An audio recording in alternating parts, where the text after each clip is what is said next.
Meus queridos irmãos, graça e paz. Eu trago hoje um assunto aqui muito importante, muito relevante para os nossos dias: saúde mental.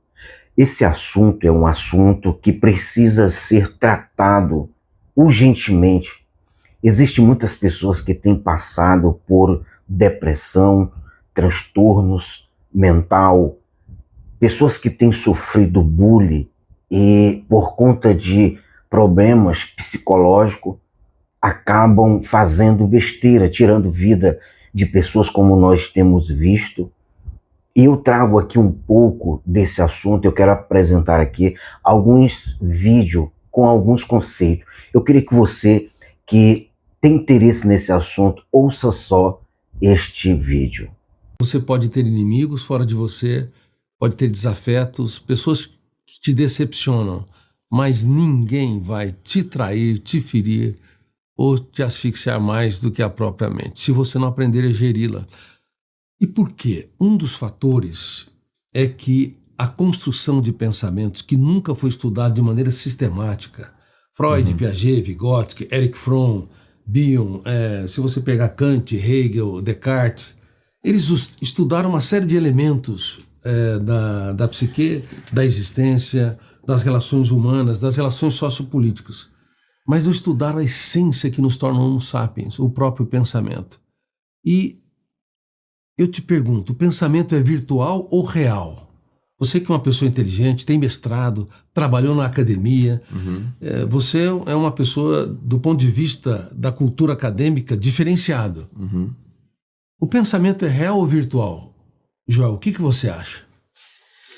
O pensamento é real ou virtual? Quando você conversa com a sua esposa, quando um psiquiatra atende um paciente com ataque de pânico, Tá. o pensamento é real ou virtual? Ele é Quando um virtual. pai orienta o filho sobre os seus conflitos, o pensamento é real ou virtual? Ele é criado.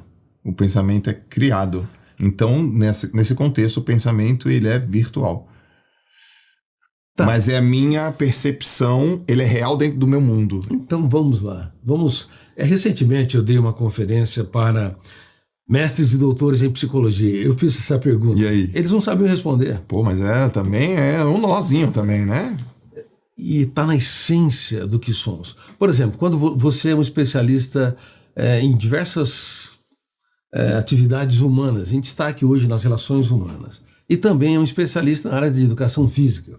Quando uma pessoa come uma porção de pães, ele comeu carboidrato em tese ou proteína? Carboidrato. Porque nós estudamos. Todo mundo sabe que quando você come pães, você comeu carboidrato em Sim. tese, porque foi estudado. Mas infelizmente não foi estudado a natureza, os tipos e o processo de construção de pensamentos. E isso foi um lapso nas ciências enorme, inclusive que impediu de desenvolvermos ferramentas para protegermos a mente, para prevenirmos transtornos emocionais. Tá. 1 em cada 2 pessoas, mais de 4 bilhões de seres humanos, tem ou vai desenvolver um transtorno psiquiátrico. Nem 1% vai se tratar. 1 em cada 2 pessoas é um número absurdo. Só que isso era antes da pandemia. Depois da pandemia, pioramos o quadro. E se nós não entendemos a última fronteira da ciência, que é o pensamento, porque tudo é pensamento.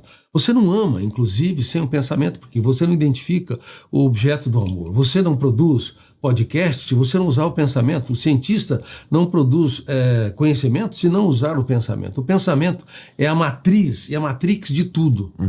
Só que qual a natureza do pensamento? Ele é real ou virtual?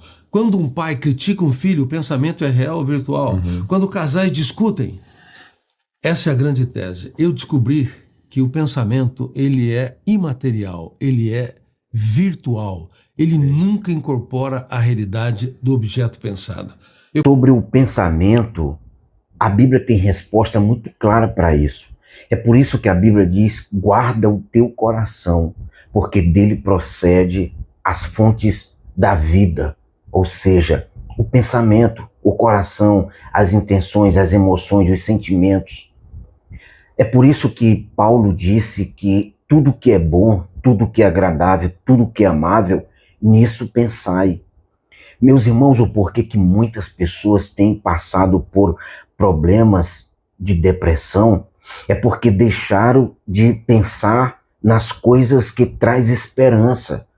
deixaram de meditar na Bíblia, deixaram de orar, deixaram de jejuar, deixaram de manter um pensamento positivo em Deus, um equilíbrio.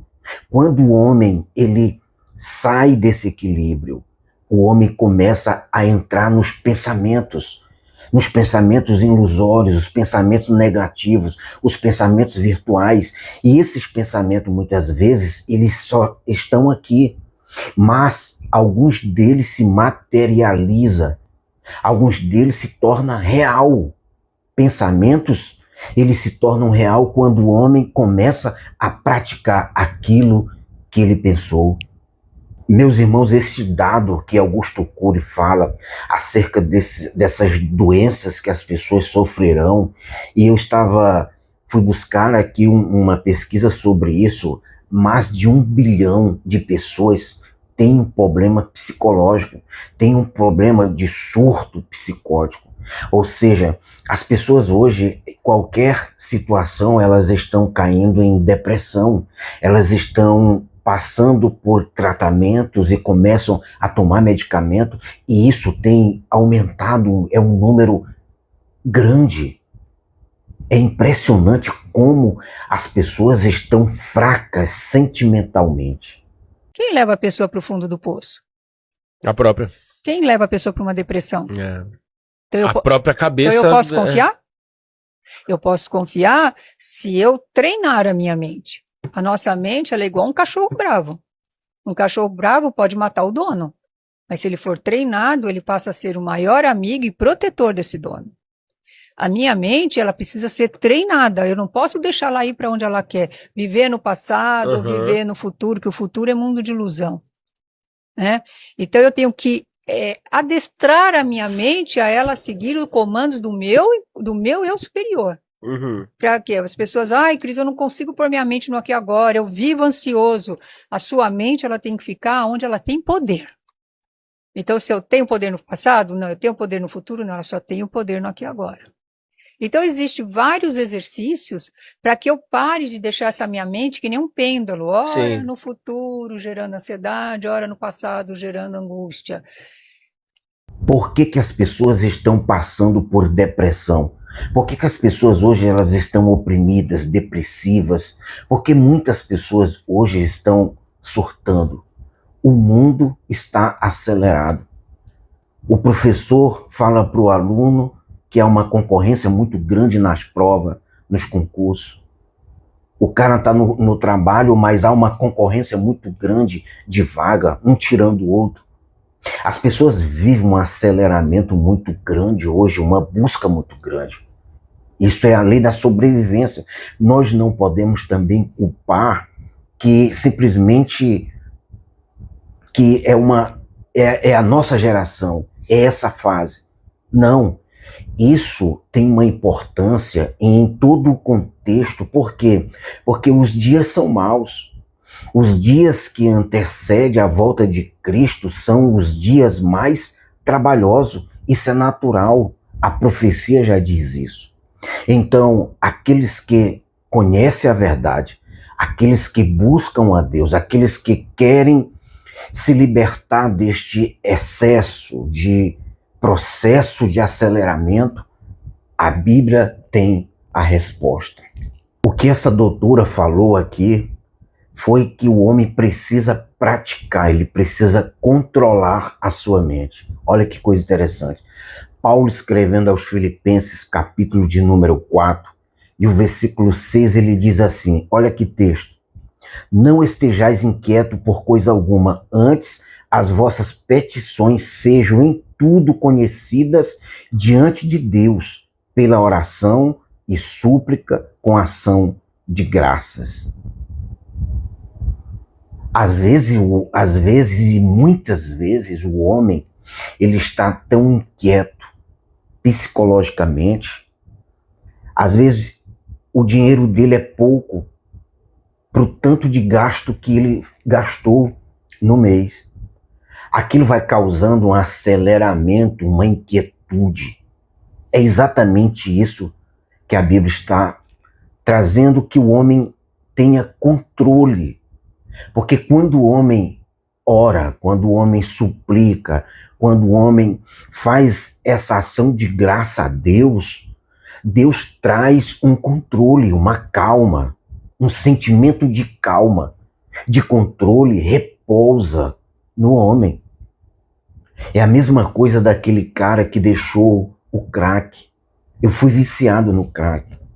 Mas quando o homem é liberto, nesse processo, ele vai reconstruindo os seus pensamentos.